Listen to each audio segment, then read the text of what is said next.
Alright, so hello Rising Summoners, this is Elucid, Director of RPL, and today I'm going to quickly do a new series that I want to call either RS Review or maybe like Recap or something, like RPL Recap.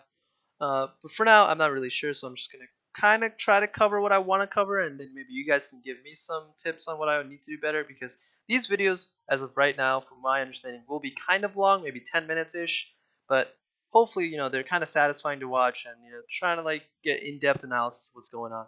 So, uh, we're going to see this. It's going to be the quarterfinal match between CB and 6LS, and this is game one. We're going to see that the blue team opens with Spoder picking Galio, Sharnos on Jarvan, King Crew 11 on Oriana, with Gigs on Twitch and Kekker on Janna, versus Gangplank on Foley on Gangplank, Rek'Sai picked by Crowrend, and Rockman with his Veigar, Lucian by Hold My Juice Box, and Karska with his Tom Kench. So now, interestingly enough, I want to say that the better team comp here is going to be the blue team's team comp.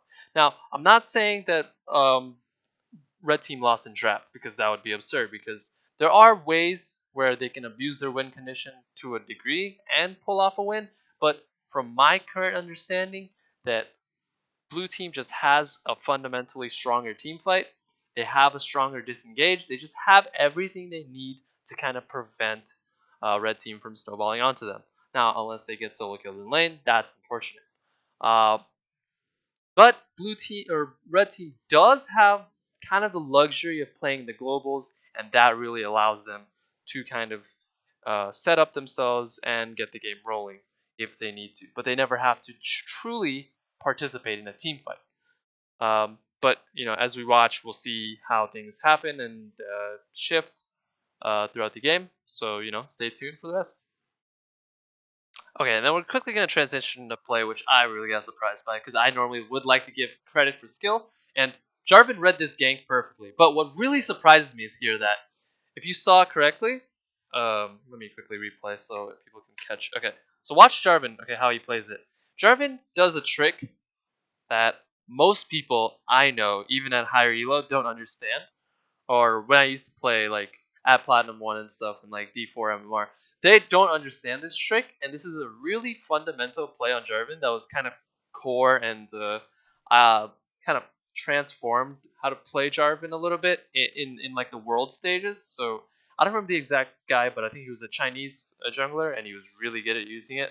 So there's a trick where Jarvan can EQ and then flash afterward to carry the knockup over. So if you watch how Sharnos does it, is he EQs and he flashes and he gets the knockup. Okay, so this gank path that Sharnos was able to read picked up the double kill for the Clorox Bleach, and it really put them ahead. This play arguably here was not something I would decide to take because it's kind of somewhat greedy, but they are ahead, so they decide to kind of drop the tower because it's about to fall. So they go for a fight here, but Sharnos is kind of out of position, and he dies to Rek'Sai, but their Spoder returns with King Crew, and then they get a kill there. But because they're so overly greedy here, they lose a lot of members that they had a killing spree on. So they lose Spoder, they lose Sharnos. So up until now, CB has been doing something really interesting, which is they've been huddling up together as 5, and they've been running around the map together. They've been trying to kind of find areas where they can just pick people off, and they did that. They got Infernal Drake the first time, and now what they did is they noticed that there's 4 people mid shoving a wave when Gangplank was bottom. So they had the map pressure on the other side where they had 4 members already ready to pounce on the Baron. So this leads them to a really nice Baron. Now, what occurs next is really crucial to why CB can close this game out. So now with Baron, they have many options. They could go top, they could go mid, but they notice that Gangplank is doing Dragon right now. So what they try to do is they see that Kekker is already here. So Kekker's trying to stop them as much as he can. So now this Dragon, if to be lost, would not matter as much. It's not really that detrimental, but what King Crew does, if you watch, is very devastating for this fight. Honestly, I gave a lot of credit to King Crew right there for landing the shockwave, but it was honestly all on Spoder, who got into the team fight and had the 4-man taunt. Now that was extremely crucial, that they only gave up an Infernal Drake for pretty much an ace. An overwhelming goal lead of 10k leads them to pretty much victory here because they can easily take everything in their base. Well played, Clorox Bleach. So game two is going to open up with same bands from CB, but 6LS is going to change up a little bit. They're going to change out the band they had previously for Oriana, which is going to give them a little bit more of a chance to kind of avoid the Oriana they saw last game. And this game they went with the Vladimir pick. Now they're still going with Tom Kench. They're trying to pick a tank, kind of grab onto the rotation with the Galio and stuff. But ultimately, it's going to be a very similar comp, but higher AP damage, other than pretty much relying all your AD on Kha'Zix. Now, Ezreal is an ADC, so obviously he's going to do some AD damage, but he's also a little bit of half and half, so there's that. But overall, the team comp changes for 6LS I think is really solid. So I would say up until this point in the game, Clorox Bleach and 6LS have been pretty kind of equal. They've been kind of struggling back and forth to see who's kind of going to get the head, the kind of the lead. But ultimately, CB was 2 kills ahead in lane, and that was kind of unfortunate. But this play was extremely decisive in how the next 5 minutes would become kind of unfortunate for 6LS. So Sharnos takes a good read here and notices that bot lane is still kind of chilling around under the tower, and tower is very low. So now Kecker and Giggs realize this too, and with some communication, they moved up. And Sharnos does a beautiful Lee Sin Wardhop into a kick, which sets up a really free kill onto Ezreal, even though Tom Kench is able to kind of save him. But ultimately, they both fall, and that results in first tower, 2 kills, Cloud Drake, and they get to grab a lot more CS while there's a down period. So this 1k kind of close game just kind of spiked up to a 4k goal lead. This is another great read by 6LS. This is one of those kind of big plays that I don't like to call out, but this is huge.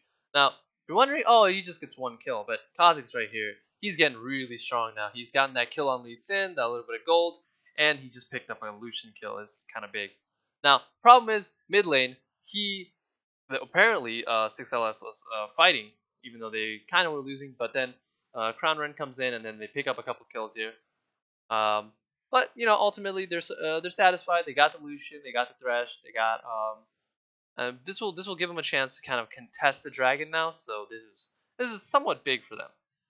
This is another one of those sketchy fights by 6LS because they know that they're kind of behind now, or extremely behind now, and they should not be picking fights. And if any kills they get, they should be happy and concede. But here's the problem: they grab the Katarina kill, which is really significant here. But the problem is they continue to fight. Now, if you watch Vladimir here, he makes a terrible misplay and decides to flash in towards the 3-man squad and with Eon. So he loses a little bit of HP, and then he gets finished off by Lucian. Now the problem is they keep on going. So this is really unfortunate because they want to make it happen, but they're forcing Hold My Juice Box to make plays when he's really behind and really just can't make it happen. So this expectation and the way they're playing, it just shows that they're a little bit tilted. They're a little bit not concentrated on the game anymore. And this really gives up the lead they had, which was they were only about 4k behind. Now they're 6k behind, which is really, really tragic. Here we see red team makes a very simple call. CB's like, okay, we have a huge goal lead over them. They have no resources on the map, and they have 2 people bottom because we just spotted them. So let's just make an easy play. Let's not try to siege any towers. Let's just grab Baron and then make the siege attempt. Ultimately, this leads to CB not having, or 6LS not having the damage, not having the resources, being 10k gold behind, being 13k gold behind now. They realized that they just can't fight, so they were forced into a trap, and which forced kind of CB to just be like, okay, we killed them all, let's just run down mid and end the game. And ultimately that's what happens, and congratulations CB, you guys move on to semifinals.